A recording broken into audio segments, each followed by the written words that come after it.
안녕하세요. 스토리 아티스트 홍수입니다. 오늘은 제가 그동안 연출을 더 잘하고 싶어서 해왔던 연출 공부 방법들에 대해서 한번 얘기를 해볼까 해요. 애니메이션 전공을 하셨거나 혹은 연출 쪽에 관심이 많으신 분이라면 어찌저찌 연출의 기본 개념에 대한 거는 강의든 책이든 어떤 방식으로든 배우셨을 거예요. 그런데 그 기본 개념들을 익힌 다음에 그 후에는 어떻게 더 깊이 있게 공부를 해야 하는가에 대한 정보는 별로 없는 것 같아서 이 영상을 기획하게 됐습니다. 이 영상에서는 그동안 제가 여기저기서 추천받았던 연출 공부 방법들 중에 제가 해보니까 이 방법이 도움이 됐다고 느꼈던 공부법 4가지를 소개를 해드릴 거고요. 일단 제가 말씀드릴 공부법들은 가능하면 기본 연출 개념들에 대해서 어느 정도 익힌 후에 하시는 걸 추천드려요. 왜냐하면 제가 그 차이를 굉장히 뚜렷하게 느꼈어서 확실히 어느 정도 뭔가 알고 있는 게 있어야 분석을 하고 말고 할 게 있더라고요. 그러니까 본인이 만약 샷 사이즈나 카메라 앵글이 갖고 있는 기본적인 이미 POV 샷, 오버 더 숄더 샷, 3분의 1 법칙, 180도 법칙, 아이스페이스 등등 기본적인 연출 단어나 개념에 대해 어느 정도 알고 있다 하시는 분들께 이러한 공부법들을 추천드립니다. 자, 그러면 시작을 해볼게요. 제가 첫 번째로 해봤던 연출 공부법은 과하게 분석해보기였어요. 저희가 초중고 문학작품 공부할 때 여기서 작가의 의도는 무엇일까요? 하면서 이 단어는 이런 걸 상징하고 여기엔 이런 숨은 뜻이 있고 이것저것 필기를 했었잖아요. 마찬가지로 감독 혹은 연출가의 의도가 무엇이었을지에 대해서 열심히 분석을 하고 써보는 거예요. 이거를 본인한테 편한 그림 그리는 프로그램으로 그려서 옆에 메모를 해도 되고 손그림이 편하면 그렇게 해도 되고 캡처하는 게 편하면 캡처해서 해도 됩니다. 저는 가장 이 처음 공부법을 했을 때는 캡처하는 형식으로 했었고요. 그 이유는 제가 혹여나 그림으로 옮기다가 놓치는 포인트들이 생길까봐 이때는 하나도 빠짐없이 뜯어보겠어 하는 마음이 컸어가지고 그렇게 했었어요. 만약 본인이 그림 그리는 게 좀 부담되거나 혹은 본인이 지망하는 꿈이 그림 실력을 딱히 필요로 하는 연출 직업이 아니라면 이런 식으로 캡처해서 분석하는 게 더 잘 맞으실 거라고 생각을 합니다. 아무튼 어떤 방식이든 빠르고 보기 쉽게 어딘가 옮겨놓기만 하면 되는 거예요. 그 위에 본인의 분석을 자유롭게 써보는 것이 이 스터디의 목적이니까요. 매 컷마다 샷 사이즈, 카메라 움직임, 인물의 이동 방향, 카메라 렌즈 이런 것들을 써보면서 연출 용어에 더 익숙해지려고 했던 것도 있고 또 쓰다 보면 더 명확히 무언가가 보여질 때도 있어요. 예를 들어서 대화가 진행될 때 풀샷에서 시작됐던 게 이제는 클로즈업 샷이 됐네?를 짚어보게 된다거나 아니면 렌즈가 이 순간 이 샷에서 갑자기 광각 렌즈가 됐네 하는 식으로 각 컷마다의 정보를 일단 캐치하고 그 다음에 왜 그랬을까로 넘어가서 분석하시면 되는 거예요.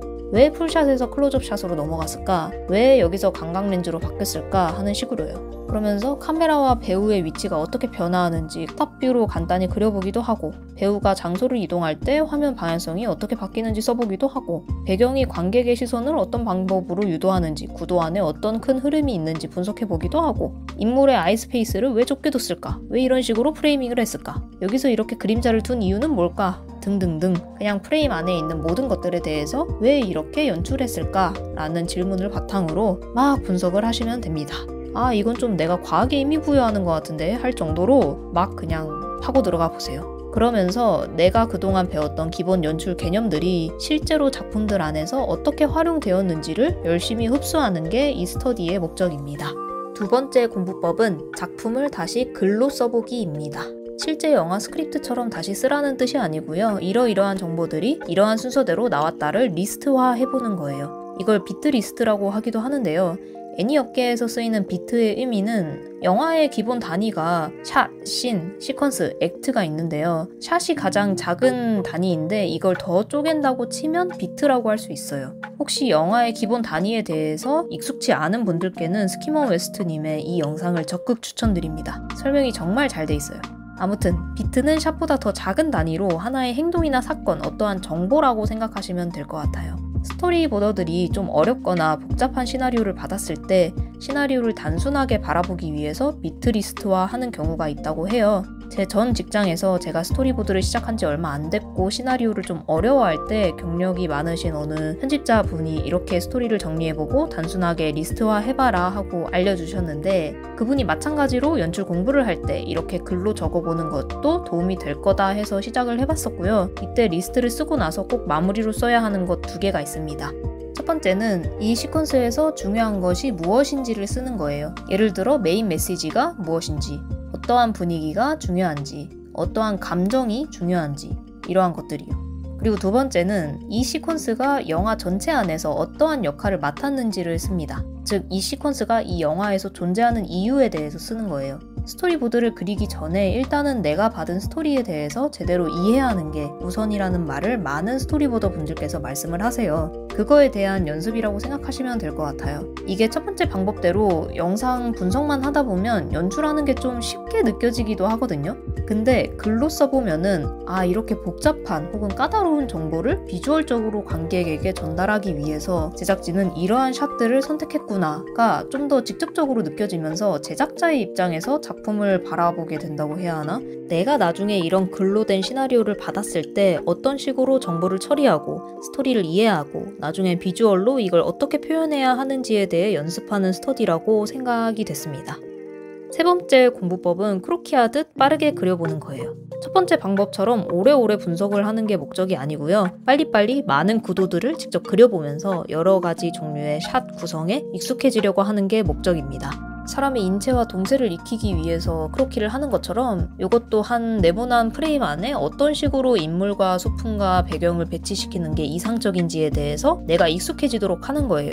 스토리보드를 직접 그리면서 작업을 할 때 요즘도 그렇긴 하지만 완전 초반에는 내가 그린 샷은 왜 이렇게 뭔가가 어색하게 느껴지지? 왜 이렇게 뭔가 애매하지? 싶을 때가 정말 많았거든요. 근데 그런 어색한 샷들을 경력 많은 분들이 이렇게 피드백하면서 고쳐주실 때 카메라 앵글을 좀 더 위로 올리는 게 좋을 것 같아. 여기 뒤에 소품을 앞으로 더 당겨 그리면 더 좋을 것 같아 하고 살짝 수정을 해주셨었어요. 근데 그 살짝이 제가 그린 것보다 훨씬 더 명확하고 좋은 구도로 이렇게 바뀌게 되는 거예요. 저는 그러한 점이 좋은 구도가 뭔지 아는 사람과 모르는 사람의 차이라고 생각을 하는데 그걸 알기 위한 훈련이라고 생각을 해요. 이 공부법은. 여러 가지 구도들을 많이 그려보면서 무의식적으로 클로즈업 샷을 이런 식으로 사람 얼굴을 자르는 게 예쁘구나, 3샷은 이런 식으로 배치하는 게 좋구나 하는 것들을 손과 눈에 익히는 거죠. 그래서 예쁘게 막 그릴 필요 전혀 없고요. 그냥 빨리빨리 많이 그리는 게 포인트입니다.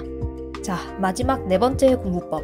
사실 공부법이라기보다는 그냥 도움되는 팁 같은 건데요. 업계 사람들이 그린 스토리보드를 분석을 해보는 거예요. 이거는 스토리보더를 지망하시는 분들께 강력 추천하는데요. 실제 업계 사람들은 캐릭터를 그릴 때 어떻게 단순화시켜서 그리는지, 배경은 또 어떻게 간단히 그리는지, 명암 처리는 어떻게 효과적으로 하고 속도선 같은 건 어떻게 표현하는지 등등 실제 스토리보더들이 효율적으로 그리기 위해서 어떻게 그림을 그리는지를 자세히 들여다보는 거예요. 그래서 나중에 내가 작업할 때 나 또한 그들처럼 효율적으로 그림을 그릴 수 있도록 하는 게 목적인 겁니다. 이거는 본인이 앞으로 일하고 싶은 장르의 스토리보드를 중점적으로 보는 걸 추천드립니다.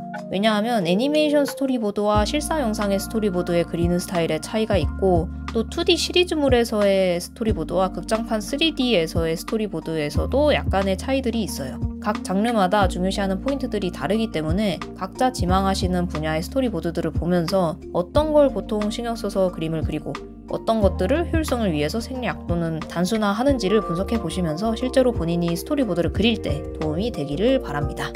이렇게 4가지 연출 분석법들을 소개해드렸는데요. 사실 공부하는 게 다 각자 자기한테 맞는 방법이 있는 거고 본인이 어떤 걸 더 공부하고 싶은가에 대한 목적 차이에 따라 또 조금씩 바뀌는 것 같아요. 저도 이렇게 4가지로 설명드리긴 했지만 막 섞어서 공부하기도 했습니다. 어떨 때는 그냥 캡처해서 글로만 분석할 때도 있었고 툰본 스토리보드 프로그램에 익숙해지고 싶어서 스보 프로를 쓰면서 분석을 해볼 때도 있었고 그리고 요새 하는 스터디는 크로키하듯 빠르게 그리면서 조금씩 그 분석 메모하는 식으로 공부를 하고 있습니다. 여러분들도 제가 소개해드린 방법을 본인에게 맞춰서 마음껏 바꾸셔도 되고요. 본인이 부족하다고 느껴지는 것들을 바탕으로 잘 선택하셔서 공부하시면 될 것 같습니다. 또 만약 본인은 여기 나온 방법과 달리 다른 방법으로 연출 공부를 하고 있는데 이게 나는 도움이 많이 됐다 하는 게 있으시다면 댓글로 공유해 주시면 너무 좋을 것 같습니다. 자, 이제 마무리로 연출을 독학할 때 이러한 점들을 참고하면 좋을 것 같다 하는 것들을 또 몇 가지를 좀 말씀드릴게요. 일단 연출 분석할 작품을 선정할 때 가능하면 본인이 정말 재밌게 봤다거나 혹은 나는 이런 작품을 만들어 보고 싶어 하는 것들로 고르시는 게 좋다고 생각해요. 왜냐하면 제가 초반에는 추천받은 작품들로 공부를 했었거든요. 이 작품이 영상 연출의 정석이야 하는 것들로 공부를 하면서 도움이 많이 되긴 했지만 그래도 제가 좋아하는 작품을 분석할 때가 훨씬 더 재밌었기 때문에 본인이 좋아하는 작품을 분석을 하되 대신 첫 번째 분석 영상으로는 너무 실험적인 작품은 피하는 게 좋을 것 같아요. 제가 말하는 실험적인 작품의 예시는 서치같이 디지털 화면으로만 이루어진 영화라던가 메멘토같이 시퀀스가 서로서로 이어지지 않는 영화라던가 또는 스파이더맨 뉴 유니버스 같이 만화적인 연출을 많이 넣은 영화 같은 걸 뜻합니다. 셋 다 제가 정말 좋아하는 영화들이지만 일단 처음 연출 분석을 할 때는 이런 충격적으로 신선한 작품들은 피하는 게 좋다고 생각을 해요.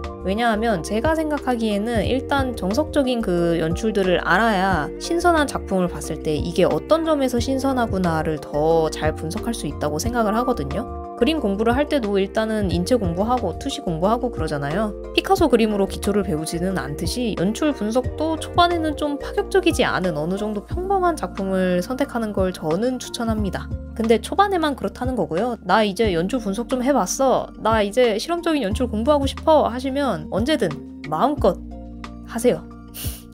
자, 그 다음에 또 말씀드리고 싶은 건 연출 분석할 때 그리는 그림은 가능하면 3분 이내로 그리는 게 좋다고 생각을 해요. 만약 본인이 저는 일러스트레이터가 꿈이라 다양한 구도의 그림들을 공부하고 싶어서 영상 연출도 분석해보고 싶어요 하시는 거라면 마음껏 1시간씩 하셔도 상관없다고 생각하지만 만약 스토리보더가 되고 싶으신 거라면 저는 그림 그리는데 시간을 많이 소요하는 건 필요 없다고 생각을 하거든요. 3분 이상으로 넘어가면 그림 그리는데 진이 너무 빠져서 연출 분석을 할 시간과 에너지를 뺏긴다고 저는 좀 느껴졌었어요. 제가 아케인을 지금 공부해보고 있는데 대충 1시간 정도 하면 3줄 정도 그리더라고요. 그럼 대충 그림 하나당 2분 정도 걸리는 건데 이렇게 하고 얼마 정도 그렸지 하고 다시 보면 몇 초밖에 못 그렸어요. 근데 만약 한 그림당 5분, 10분 걸린다 치면 한 시퀀스를 분석하는데 한참이 걸리는 거예요. 그러면은 이게 겉보기에만 예쁜 결과물이 나오지 내가 연출로서는 딱히 배워가는 게 없는 느낌이 돼버려서 최대한 그림은 빨리 그리되 분석을 더 오래 하는 걸 추천드립니다. 그리고 또 하나 더, 가능하면 분석을 할 때 한 시퀀스, 그러니까 기승전결이 있는 구간을 완료하시는 걸 목표로 하는 게 좋아요. 그래야 기승전결에 따라 연출이 어떻게 바뀌는지를 배울 수가 있기 때문이에요. 나중에 작업자가 되었을 때 스토리의 기승전결 중 어느 파트든 다 본인한테 올 수 있기 때문에 매번 화려한 씬만 그린다거나 오프닝 장면만 그린다거나 하는 건 지양하는 게 좋다는 뜻이고요.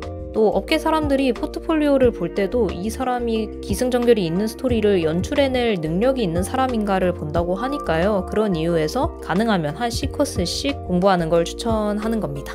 만약 기회가 된다면 한 영화의 처음부터 끝까지를 분석해보는 것도 추천해요. 굉장히 오래 걸리기 때문에 저도 사실 그렇게 해본 적이 한 번밖에 없지만 오래 걸리는 만큼 얻어가는 것도 많긴 했어서 추천드리긴 합니다.